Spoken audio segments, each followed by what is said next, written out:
Hi everyone. ಮನೆಯಲ್ಲಿ ತರಕಾರಿಗಳೇನು ಇಲ್ಲದೆ ಇದ್ದಾಗ ಇಲ್ಲ ಅಡುಗೆ ಮಾಡ್ಕೊಳ್ಳೋಕ್ಕೆ ಬೇಜಾರು ಅಂತ ಅನ್ನಿಸ್ದಾಗ ಮಾಡ್ಕೊಳ್ಳೋಕ್ಕೆ ಸಿಂಪಲ್ಲಾಗೂ ಇರಬೇಕು, ಅದ್ರ ಜೊತೆ ರುಚಿಯಾಗೂ ಇರಬೇಕು ಅಂದರೆ ಎಲ್ಲರ ಮನೆಯಲ್ಲೂ ಮೋಸ್ಟ್ ಕಾಮನ್ ಆಗಿ ಮಾಡ್ಕೊಳ್ಳೋ ಅಂಥದ್ದು ಟೊಮ್ಯಾಟೊ ಗೊಜ್ಜು.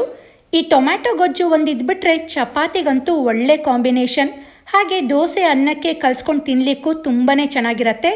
ತರಕಾರಿಗಳನ್ನೆಲ್ಲ ಹೆಚ್ಕೊಳ್ಬೇಕು, ಮಸಾಲೆಗಳನ್ನು ರುಬ್ಕೊಳ್ಬೇಕು ಅನ್ನೋ ಕೆಲಸನೇ ಇರಲ್ಲ, ದಿಢೀರಾಗಿ ಮಾಡ್ಕೊಳ್ಬೋದು. ಹಾಗೆ ಇದಕ್ಕೆ ಬಳಸುವಂಥ ಇಂಗ್ರೀಡಿಯೆಂಟ್ಸ್ಗಳು ತುಂಬಾ ಕಡಿಮೆ.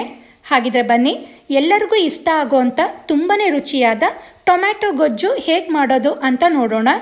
ಮೊದಲಿಗೆ ಒಂದು ಕಡಾಯಿಯಲ್ಲಿ 4 ಟೇಬಲ್ ಸ್ಪೂನಷ್ಟು ಎಣ್ಣೆನ ಕಾಯಿಸ್ಕೊಳ್ತಾ ಇದ್ದೀನಿ. ಎಣ್ಣೆ ಕಾದ್ಮೇಲೆ ಅರ್ಧ ಟೀ ಸ್ಪೂನ್ ಸಾಸಿವೆ ಹಾಕಿ, ಸಾಸಿವೆ ಸಿಡಿಲಿಕ್ಕೆ ಸ್ಟಾರ್ಟ್ ಆಯಿತು ಅಂದರೆ ಅರ್ಧ ಟೀ ಸ್ಪೂನ್ ಜೀರಿಗೆ, ಕಡಲೆಬೇಳೆ 1 ಟೀ ಸ್ಪೂನ್, ಹಾಗೆ ಉದ್ದಿನಬೇಳೆ 1 ಟೀ ಸ್ಪೂನ್, ಒಂದು 1/4 ಟೀ ಸ್ಪೂನಷ್ಟು ಇಂಗನ್ನು ಹಾಕಿ ಕಡಲೆಬೇಳೆ ಉದ್ದಿನಬೇಳೆದು ಕಲರ್ ಚೇಂಜ್ ಆಗೋ ತನಕ ಫ್ರೈ ಮಾಡ್ಕೊಳ್ಳಿ. ಈ ಟೊಮ್ಯಾಟೊ ಗೊಜ್ಜಿಗೆ ಎಣ್ಣೆ ಸ್ವಲ್ಪ ಜಾಸ್ತಿ ಇದ್ರೇ ರುಚಿ ಜಾಸ್ತಿ, ಅದರಿಂದ ಎಣ್ಣೆ ಸ್ವಲ್ಪ ಜಾಸ್ತಿನೇ ಹಾಕ್ಕೊಳ್ಳಿ. ಹಾಗೆ ಇದಕ್ಕೆ ಇಂಗಿನ ಫ್ಲೇವರ್ ಕೂಡ ತುಂಬಾ ಚೆನ್ನಾಗಿರುತ್ತೆ. ಈಗ ಕಡಲೆಬೇಳೆ ಉದ್ದಿನಬೇಳೆ ಎಲ್ಲ ಚೆನ್ನಾಗಿ ಫ್ರೈ ಆಗಿದೆ. ಇದಕ್ಕೀಗ 2 ಟೇಬಲ್ ಸ್ಪೂನಷ್ಟು ಚಿಕ್ಕದಾಗಿ ಹೆಚ್ಚಿಟ್ಕೊಂಡಿರೋ ಬೆಳ್ಳುಳ್ಳಿನ ಹಾಕಿ ಫ್ರೈ ಮಾಡ್ಕೊಳ್ಬೇಕು. ನೀವು ಬೇಕಾದರೆ ಬೆಳ್ಳುಳ್ಳಿನ ಜಜ್ಜಿ ಕೂಡ ಹಾಕ್ಕೊಳ್ಬೋದು. ಬೆಳ್ಳುಳ್ಳಿ ಜಾಸ್ತಿ ಹಾಕಿದಷ್ಟು ಈ ಗೊಜ್ಜಿಗೆ ಒಳ್ಳೆ ಫ್ಲೇವರ್ ಕೊಡುತ್ತೆ. ಬೆಳ್ಳುಳ್ಳಿ ಎಲ್ಲ ಚೆನ್ನಾಗಿ ಫ್ರೈ ಆದಮೇಲೆ 3 ಈರುಳ್ಳಿನ ಪೂರ್ತಿ ಚಿಕ್ಕದಾಗಿ ಹೆಚ್ಚಿಟ್ಕೊಂಡಿದ್ದೀನಿ, ಅದನ್ನು ಹಾಕ್ಕೊಳ್ತಾ ಇದ್ದೀನಿ. ಹಾಗೆ ಇದ್ರ ಜೊತೆಗೆ 2 ಹಸಿಮೆಣಸು, ಸ್ವಲ್ಪ ಕರಿಬೇವು ಹಾಕಿ ಈರುಳ್ಳಿನ ಚೆನ್ನಾಗಿ ಫ್ರೈ ಮಾಡ್ಕೊಳ್ಬೇಕು. ಈ ಗೊಜ್ಜಿಗೆ ಈರುಳ್ಳಿನೂ ಕೂಡ ಜಾಸ್ತಿ ಹಾಕ್ಕೊಳ್ಬೇಕಾಗತ್ತೆ. ಟೊಮ್ಯಾಟೊ ಎಷ್ಟು ಹಾಕ್ಕೊಳ್ತೀವೋ ಈರುಳ್ಳಿ ಅದ್ರ ಅರ್ಧದಷ್ಟು ಬೇಕಾಗತ್ತೆ. ಹಾಗೆ ಟೊಮ್ಯಾಟೊನ ಎಷ್ಟು ಚೆನ್ನಾಗಿ ಬಾಡಿಸ್ಕೊಳ್ತೀವೋ ಈರುಳ್ಳಿನೂ ಕೂಡ ಇದೇ ರೀತಿ ಬಾಡಿಸ್ಕೊಳ್ಬೇಕು. ಈರುಳ್ಳಿನೆಲ್ಲ ಈ ರೀತಿ ಚೆನ್ನಾಗಿ ಫ್ರೈ ಮಾಡ್ಕೊಂಡ್ಮೇಲೆ ಪೂರ್ತಿ ಹಣ್ಣಾಗಿರೋ 6 7 ಟೊಮ್ಯಾಟೊನ ಚಿಕ್ಕದಾಗಿ ಹೆಚ್ಚಿಟ್ಕೊಂಡಿದ್ದೀನಿ, ಅದನ್ನು ಹಾಕ್ಕೊಳ್ತಾ ಇದ್ದೀನಿ. ಟೊಮ್ಯಾಟೊ ಜೊತೆಗೇ ರುಚಿಗೆ ತಕ್ಕಷ್ಟು ಉಪ್ಪನ್ನು ಹಾಕಿ ಟೊಮ್ಯಾಟೊ ಫುಲ್ ಸಾಫ್ಟ್ ಆಗೋ ತನಕ ಬೇಯಿಸ್ಕೊಳ್ಬೇಕು. ಟೊಮ್ಯಾಟೊ ಜೊತೆಗೇ ಉಪ್ಪು ಹಾಕಿಬಿಟ್ರೆ ಟೊಮ್ಯಾಟೊ ಬೇಗ ನೀರು ಬಿಟ್ಕೊಂಡು ಬೇಗ ಸಾಫ್ಟ್ ಆಗುತ್ತೆ.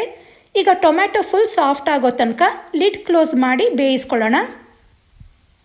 ಟೊಮ್ಯಾಟೊಗೆ ಈಗಲೇ ನೀರು ಹಾಕ್ದೇ ಒಗ್ಗರಣೆ ಜೊತೆ ಚೆನ್ನಾಗಿ ಬೇಯಿಸ್ಕೊಂಡ್ಬಿಟ್ರೆ ಟೊಮ್ಯಾಟೊ ಬೇಗ ಸಾಫ್ಟ್ ಆಗುತ್ತೆ. ಈಗ ಟೊಮ್ಯಾಟೊ ಫುಲ್ ಬೆಂದಿದೆ.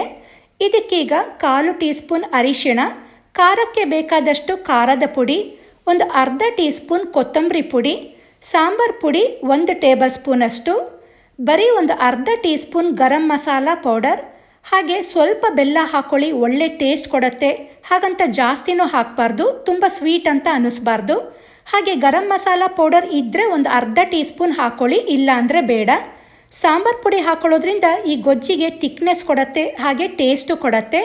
ಈಗ ಇದನ್ನು ಚೆನ್ನಾಗಿ ಮಿಕ್ಸ್ ಮಾಡಿಕೊಂಡು ಈ ಮಸಾಲೆ ಎಲ್ಲ ಟೊಮ್ಯಾಟೊ ಜೊತೆ ಚೆನ್ನಾಗಿ ಹೊಂದ್ಕೊಂಡು ಸೈಡ್ನಲ್ಲಿ ಎಣ್ಣೆ ಬಿಟ್ಕೊಂಡು ಬರೋ ತನಕ ಸಿಮ್ನಲ್ಲಿ ಒಂದು 2 ನಿಮಿಷ ಲಿಡ್ ಕ್ಲೋಸ್ ಮಾಡಿ ಬೇಯಿಸ್ಕೊಳ್ಬೇಕು.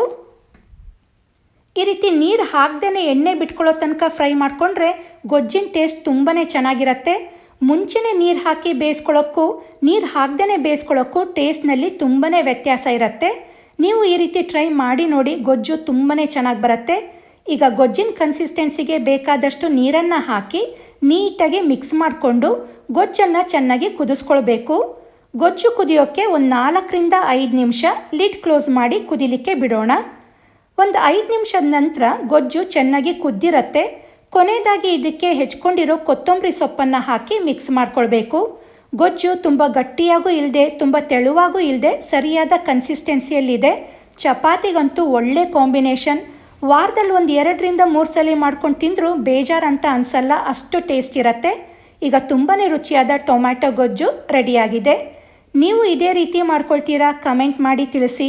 ಈ ಟೊಮ್ಯಾಟೊ ಗೊಜ್ಜಿನ ರೆಸಿಪಿ ನಿಮಗೆ ಇಷ್ಟ ಆಗಿದ್ದರೆ ವಿಡಿಯೋಗೆ ಲೈಕ್ ಕೊಡಿ, ಶೇರ್ ಮಾಡಿ, ನನ್ನ ಚಾನಲ್ನ ಸಬ್ಸ್ಕ್ರೈಬ್ ಮಾಡ್ಕೊಳ್ಳಿ.